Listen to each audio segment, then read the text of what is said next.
कुछ बातें ऐसी होती हैं जो उजागर कही जाती हैं और कुछ बातें ऐसी होती हैं जो कहने की हिम्मत नहीं रखते, वो बेनामी चिट्ठियां लिख के और अक्सर झूठ फैलाने के लिए चौराहों पे बंटवाया करते हैं। यही ऐसा वाकया अभी यहां पे मैंने छापीहेड़ा में देखा। बात सारी यह है कि छापीहेड़ा में दिग्विजय सिंह जी, अभी हम रास्ते में आ रहे थे, लेट भी हो गए थे, तेजी से गाड़ी भी चल रही थी। मैंने राया साहब से कहा कि राया साहब, आपने सेवा की है इस छापेड़ा नगर की, अगर उपलब्धि गिनाई जाए तो श्रीनाथ हमारा मंच पे बैठा है, स्वर्गीय कन्हैयालाल जी दांगी साहब के नेतृत्व में प्रतिनिधि मंडल जो गया था और उसने जाके जब बस स्टैंड के निर्माण की मांग की तो रातों रात एस्टीमेट सैंक्शन हुआ और बस स्टैंड का आज निर्माण हुआ, जो आज तक बस स्टैंड छापीहेड़ा के लिए एक सौगात के रूप में यहां पर निर्मित है। आपके हाई सेकेंडरी स्कूल की बिल्डिंग आखिरी लोकार्पण था मुख्यमंत्री काल का 2003 में, आचार संहिता के 4-5 दिन पहले यहां पे हेलीकॉप्टर उतरा था मुख्यमंत्री जी का, दिग्विजय सिंह जी का, और जन भागीदारी से बने भव्य भवन। जन भागीदारी ही नहीं, इसमें सांसद निधि का पैसा भी है, इसमें राजीव गांधी शिक्षा मिशन का पैसा भी है, और सारे पैसे को मिला के एक शानदार स्कूल भवन आपके यहां में बनाया गया जो आज भी आपके काम आ रहा है। अकेला एक ग्राउंड बचा है, बाकी जगह तो वो मैं आऊंगा उसको। आप लोगों के यहां एक जोरदार कॉलेज का भवन बन के तैयार खड़ा हुआ है। ये हमारे 15 महीने की सरकार की एक बड़ी उपलब्धि है कि छापेड़ा महाविद्यालय का भवन यहां बना है। नल जल योजना उस समय की चल रही है, आज नई नल जल योजनाएं नहीं चल पाती, पर छापेड़ा में दिग्विजय सिंह जी के समय की नल जल योजना चल रही। जब छापेड़ा ग्राम पंचायत हुआ करती थी तब की नल जल योजना यहां पे चल रही है। गलत तो नहीं कह रहा हूं। तो बात सारी यह है साथियों कि विचार इस बात पे किया जाना चाहिए कि काम कब हुआ और काम कैसे हुआ। अरे वो तालाब था मोहल्ले में जिसमें गड्ढा था एक, उसको पहले सब छापेड़ वासियों ने कहा कि इसका घेरीकरण करवाया जाए। घेरीकरण हुआ, फिर उसमें गंदा पानी इकट्ठा होने लगा, कचरा इकट्ठा होने लगा। तो सांसद जी और हम आए थे यहाँ पे, मैं विधायक था, नारायण सिंह जी सांसद थे, सभी लोगों ने घेर के छापेड़ा के सभी नागरिकों की मांग थी कि तालाब को पाट के हम एक ग्राउंड बना ले तालाब मोहल्ले में जहां पे कार्यक्रम हो सके। तो आज इस चौक के अलावा अगर दूसरा स्थान छापेड़ा में जहां अच्छे कार्यक्रम हो सकते हैं, या तो बस स्टैंड है या नारायण सिंह जी की सांसद निधि से बना हुआ वो तालाब है। भाइयों, भाजपा कहां थी, कहां अफवाह फैलाने में। अरे मैंने एक मंत्री रहते हुए एक गौशाला का भूमि पूजन किया जिसका 1 करोड़ रुपया विशेष निधि भी दिला दी, 50 लाख रुपया खाते में डल गया, टेंडर हो गया, सरकार गिर गई तो गौशाला रुकवा दी। अगर वो गौशाला बन जाती तो छापेड़ा में गौ सेवा के जो नौजवान हमारी गौ सेवा करते हैं, यहाँ पे बहुत सारे गौ सेवक हैं, सबको एक स्थान मिल जाता अपने समर्पण भाव से गौ माता की पूजन करने का, गौ माता की सेवा करने का। पर नहीं बननी चाहिए क्योंकि कांग्रेस बनवा रही है। अरे गौ माता के नाम पे आपने वोट मांगे, आपकी सरकार कब से कब रही? 2003 से लेकर 2018 तक तो लगातार रही, और 2018 में 15 महीने के लिए हम आए, 2020 से लेकर 2023 तक रही, और अब 2024 में भी आपकी सरकार है। माननीय महानुभाव, सबको मैं प्रणाम करता हूं भाजपाइयों को, पर यह बता दो कि मध्य प्रदेश में आपके कार्यकाल में कितनी गौशालाएं बनी, 18 साल के कार्यकाल में कितनी बनी? और मैं छाती ठोक के कहता हूं कि 2000 गौशालाएं 15 महीने में हमने बना के दिखाई। जवाब तो दे दो।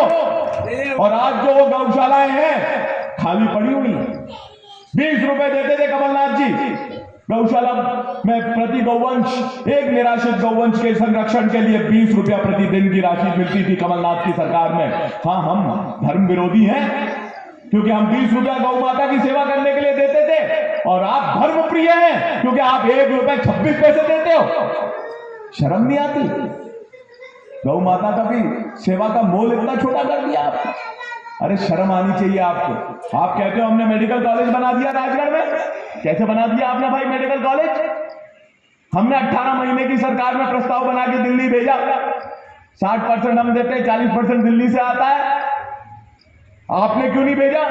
2003 से 2008 तक मेरी सरकार थी क्या? 8 से 13 तक किसकी सरकार थी? 13 से 18 तक किसकी सरकार थी? 15 महीने 15 साल तक राजगढ़ जिला टकटकी लगा के बैठा रहा। आप कहते हैं कि दिग्विजय सिंह जी ने 10 साल में कुछ नहीं किया। आप बताइए 15 साल में आपने मेडिकल कॉलेज क्यों नहीं खोला और क्यों नहीं प्रस्ताव भेजा? 3 से 8 में 4 विधायक आपके थे, मैं अकेला था कांग्रेस से। 8 से 13 में 2 विधायक थे भाजपा के, हम 3 थे कांग्रेस से। और 13 से 18 में सिर्फ नरसिंहगढ़ थी कांग्रेस की, 4 विधायक थे भाजपा के। काहे को प्रस्ताव नहीं गया? सो रहे थे, आनंद ले रहे थे। अरे मौका था। आप दिग्विजय सिंह जी के 10 साल बताते हो, मैं आपको आपके 15 साल का आईना दिखाता हूं कि काहे को आपने मेडिकल कॉलेज का प्रस्ताव नहीं भेजा। हमने भेजा 15 महीने की सरकार में, मंजूर होकर आया, इतने सरकार गिर गई तो भूमि पूजन करके नौटंकी करते। देवताओं सुन लो थोड़ी, क्योंकि सुनने की हिम्मत आप लोगों में है नहीं। अफवाह फैलाते हो, झूठ फैलाते हो। कौन कहता है कि हम धर्म विरोधी हैं? कौन कहता है कि कांग्रेस ने राम मंदिर का विरोध किया? आके डिबेट करें मेरे साथ, चुनौती देता हूं खुली कि कांग्रेस ने कब विरोध किया राम मंदिर? कभी नहीं किया।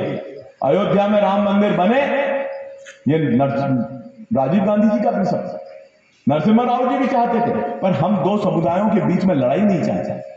हम 2 समुदायों के बीच में विवाद करके मंदिर नहीं बनाना चाहते थे। और आपसी समझौते से ही आखिरकार मंदिर के निर्माण का मार्ग स्पष्ट हुआ सुप्रीम कोर्ट के इंटरवेंशन के बाद। और आज भव्य मंदिर बन रहा है। हमने भी दान दिया भैया, सबने दिया। इस देश के हजारों लाखों हिंदुओं ने दिया, जो भगवान श्री राम में आस्था रखते मानते उनने दिया। पर क्रेडिट आपको अकेले चाहिए। काय को क्रेडिट आपको अकेले चाहिए? हमारे भी कण कण में राम है, हमारे भी खून की रगों में राम है। काय को क्रेडिट दे आपको? तो ये विचार करने वाला प्रश्न है साथी। ये क्या मेरे साथ पास आए कुछ भाई हमारे, कहने लगे आपके घर पे हमें हनुमान जी का झंडा लगाना है। मैंने ऊपर उठ के देखो 500 साल से लगा हुआ है, तुम्हारे यहां तो कल परसों से लगा। चुप, कुछ नहीं बोल पाए, कुछ बोलने के लिए रहा नहीं। बात सारी है साथियों कि आज बोलते हो देश हित में, भारत नहीं बचेगा अगर भाजपा नहीं आई। कौन कहता है? 15 अगस्त 1947 को आजादी हुई, पूरी जनता तो यही मानती है। कंगना रनौत को छोड़ दो तो पूरी जनता तो यही मानती है। अब 15 अगस्त 1947 को आजादी हुई और 75 साल आजादी की में, 75-76 साल की आजादी में 55 साल कांग्रेस की सरकार रही। क्या देश समाप्त हो गया? क्या धर्म समाप्त हो गया? क्या चाइना ने हमारे ऊपर कब्जा कर लिया? क्या पाकिस्तान ने हमारे ऊपर कब्जा कर लिया? अरे आप बताइए मुझे साथियों कि 1965 में जब पाकिस्तान ने हमारे देश पे हमला किया था याया खान के शासन में, तब कौन प्रधानमंत्री था? 56 इंच का नहीं था, 5 फुट 6 इंच का भी नहीं था। लाल बहादुर शास्त्री तो इतना सा आदमी था, मुंहतोड़ जवाब देके वापस लौटा दिया पाकिस्तान की फौज। जय जवान जय किसान का नारा देके हमारी तीसरी विश्व की एक मजबूत, पहले 10 सेनाओं में एक सेना किसने बना के दी हमारे को? लाल बहादुर शास्त्री ने शुरू किया, इंदिरा गांधी जी ने इंप्लीमेंट किया, राजीव गांधी जी ने आगे बढ़ाया। आज हमारे पास एक सशक्त वायुसेना, एक सशक्त थल सेना, एक सशक्त नौसेना है। तो ये कांग्रेस की देन है।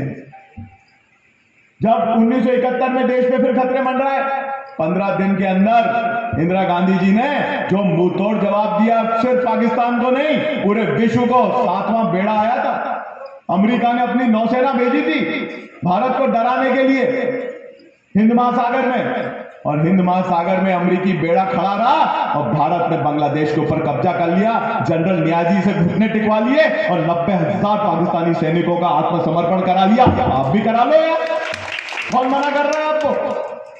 आप इतनी छाती ठोकते हो तो कराओ ना 90,000 पाकिस्तानी सैनिकों का आत्मसमर्पण और लाओ उनको पकड़ के। नहीं करा सकते क्योंकि बोल बच्चन है। पिक्चर देखिए ना, बोल बच्चन, तो बोल बच्चन है। तो मेरा आपसे यही निवेदन है, राष्ट्र हित में नौजवानों, आज फौज में हमारे नौजवान जाते थे, गांव गांव में प्रैक्टिस करते हैं। 20 साल की नौकरी होती थी, उसके बाद पेंशन होती थी, उसके बाद कैंटीन का कार्ड मिलता था। परिवार की चिंता करे बिना आदमी अपने कंधे पे बंदूक रह के हिमालय की चोटी पे चढ़ जाता था, बर्फ में पत्थर पे चढ़ के वहां खड़ा रहता था देश का प्रहरी। उसकी नौकरी आपने 4 साल की कर दी, अग्निवीर बना दिया उसको, और उसको अगर सरहद पे गोली लग जाए तो आप शहीद का दर्जा तक नहीं दोगे। मतलब क्या खिलवाड़ है भारत के नौजवानों के साथ। उसको पेंशन नहीं दोगे, उसको सुविधाएं नहीं दोगे, उसके परिवार के जो अपने परिवार का त्याग करके मातृभूमि की रक्षा के लिए सीमा पे खड़ा, उसको नहीं दोगे। क्या समझते हो आप लोग, क्या है ये? और कांग्रेस ने ये अपने घोषणा पत्र में डाला, अगर कांग्रेस चुन के आती है, इंडिया गठबंधन की सरकार बनती है, तो अग्निवीर स्कीम खारिज होगी, फिर हर नौजवान के लिए वही 20 साल की फौज की नौकरी होगी, उसके बाद पेंशन होगी, कैंटीन का कार्ड होगा, और अगर कोई अनहोनी घटना घट जाए तो उसके परिवार का ध्यान रखने के लिए उसको शहीद का दर्जा दिया जाएगा। आप तो शहीद की शहादत छुड़ा रहे हो और आरोप हम पे लगाते हो कि मंगलसूत्र छुड़ा रहे हो। प्रियंका गांधी जी ने जवाब दे दिया कि मेरी मां का मंगलसूत्र तो देश के हवाले हो गया, तो मिर्ची लग गई मोहन यादव को। काहे को जवाब दो सही साठ। मिर्ची इसलिए लग गई क्योंकि नेहले पे घेला आ गया। बात सारी ये है साथियों, कांग्रेस के कार्यकर्ताओं से मेरा निवेदन है कि नेहले पे घेला दो। अभी उसके बाद अनेकों उदाहरण है, उसके बाद भी आप देख लो। जब पंजाब ने पाकिस्तान ट्रेन करके आतंकवादियों को भेज रहा था, इंदिरा गांधी जी ने ऑपरेशन ब्लू स्टार किया, मुंहतोड़ जवाब दिया। जब LTTE ने लिबरेशन टाइगर्स ऑफ तमिलीलम ने वहां पे अपना जाफना में मूवमेंट शुरू किया, राजीव गांधी जी को भारत की आंतरिक सुरक्षा का खतरे का एहसास हुआ, उन्होंने भारतीय थल सेना वहां भेजी, वहां पे व्यवस्था जमाई। श्रीलंका में मालदीव के राष्ट्रपति के खिलाफ जब वहां के लोग मिलिट्री को कर रहे थे, हमारी सेना मालदीव गई, राष्ट्रपति को लेके आई भारत। ये सब तो आप भुला देते हो जनता के। ये आपकी जो व्हाट्सएप की यूनिवर्सिटी है, इससे बाहर निकलो, थोड़ी सच को पहचानने का प्रयास करो। और यही मैं आप लोगों के निवेदन करना चाह रहा हूं। आज इस सब व्हाट्सएप यूनिवर्सिटी की आड़ में क्या हो रहा है, छापेड़ा में? जिस जगह जगह मिल जाए वहां भारतीय जनता पार्टी के लोग कब्जा कर रहे हैं कि नहीं कर रहे हैं? अवैध कब्जा कर रहे हैं। अरे जिनके पास मकान जीरापुर में, जिनके पास मकान गांव में, वो अपनी पत्नी के नाम से छापेड़ा में मकान बना रहे हैं। मुझे ये समझ में नहीं आता, ये कब से भूमिहीन हो गए थे? अरे भाइयों, छापेड़ा के नागरिकों, तू इधर उधर की बात ना कर, ये बता ये छापेड़ा कैसे लुटा, और अगर इसको लुटने से रोकना है तो कांग्रेस को चुनो, दिग्विजय सिंह जी को चुनो, अंकुश लगाओ। वो कहवे नहीं अपने यहाँ के हल्क में भी घेरा, अपन सामान घेरा तो पराणो लगावा, और पराणो सही लगे तभी बैल से उदा चाले, नहीं तो दाएं बाएं चालवा लाग जावे। तो व्यवस्था कर जो उन्हीं चीज की व्यवस्था कर जो, नहीं तो आज आवास नहीं। और हमारी माताएं बहनों से निवेदन कि क्या हो गए 1200, मोदी जी गारंटी ले रहे हैं ना। अरे मोदी जी, बात तो गारंटी आप ले रहे हो, पर यहाँ की गारंटी बताओ कौन लेगा? एक आया था आपका मामा, उसने पूरे मध्य प्रदेश में कहा कि मेरी बहनों 1250 के 3000 करूंगा, वापस चुन के भेजना मुझे। मैं किसानों में गया तो मैं किसान का बेटा, किसान भाइयों 2700 रुपए में गेहूं खरीदूंगा। फिर गए आगे थोड़ी और, 450 रुपए में गैस का सिलेंडर दूंगा। मिल रहा है ना सबको? 450 में गैस का सिलेंडर मिल रहा है सबको। 2700 रुपए क्विंटल गेहूं का मिल रहा है ना सबको। 1200 के 3000 तो गलने लग गए होंगे ना। अपन सब लागे, जनता लागी कि मामा की बारात में चलो, बेड़िया भी लागी, भाई भी लागे, घोड़ा पे बैठ के चलिया मामा जी आगे। और जहां तोरण की बात आई, मोदी जी से की कोई ने कि दादा ये सब संभव नहीं है, ना 3000 दे सका, ना 2700 में गेहूं खरीद सका, ना 450 में टंकी दे सका। तो उन्होंने कहीं करो कि पर्ची लिखो, मोहन यादव का नाम लिखो, लाड़ो बदलो। तो तोरण पे लाड़ो बदल दे। अब मैं तोरण पे लाड़ो बदला गयो, तो अब भैंस की बात कौन से करें? कौन से जाके कहा? कोई नहीं पूछ रहे। तो मारो यही निवेदन है कि अने सब विचार करजो उन सब बातन पे और उन सब बात पे विचार करके और सब हाथ का पंजा में वोट दीजिए। टाइम भी पूरा हो रहे हो, आप सब लोग अच्छे से समझते हो कि सही क्या है, सब जानते हैं कि सही क्या है, पर सही को सही कहना शुरू करो। वो कहते हैं ना कि जिंदा हो तो जिंदा दिखना शुरू चाहिए, तो उस बात का विचार करो और विचार करके इन सब लोगों को जो इनने मुखौटे पहन रहे हैं इनके मुखौटे उतारो और सही साठ राह पर चलो, तब जाके सही साठ होगा काम। और कांग्रेस के एक एक कार्यकर्ता से निवेदन कर देता हूं, सब जुट जाओ काम पे।